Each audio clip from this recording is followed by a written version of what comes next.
இல்ல அதுதான் சொல்றேன். இவரு பண்ணிக்கிட்டாரு ஃபர்ஸ்ட்.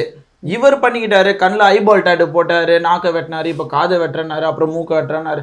இதுன்றது வேற விஷயம். இவர் பண்ணிக்கிறாரு. எங்கேயாவது போயிட்டு அதுக்கு அப்ரூவலான ஒரு கண்ட்ரிஸ் இருக்கும், அந்த இடத்துல போயிட்டு அவர் பண்ணிக்கிட்டு வந்துடுறதுன்றது வேற சுய விருப்பங்கள்ல முடிஞ்சது. இவர் என்ன பண்ணிட்டாருன்னா, இவர் கட் பண்ணிட்டு இவர் பண்ணதாங்க தவறான விஷயம்.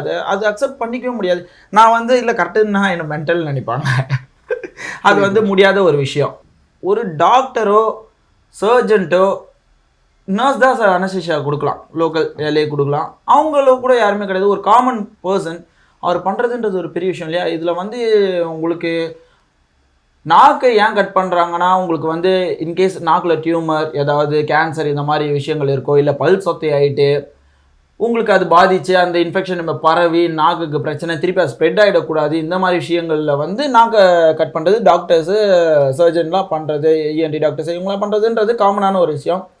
ஒரு ட்ரெண்டுக்காக இவர் பண்ணிக்கிறதுன்றது கூட வேற விஷயம். இவர் பண்ணிட்டு தான் இங்கே தவறான விஷயம்.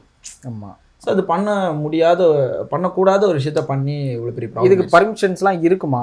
டேட்டோ ஆர்டிஸ்ட் இதெல்லாம் பண்ணலாம் அப்படின்றது ஒரு ரூல் இருக்கும் கிடையாது. இந்தியாவிலேயே வந்து அலௌடு கிடையாது.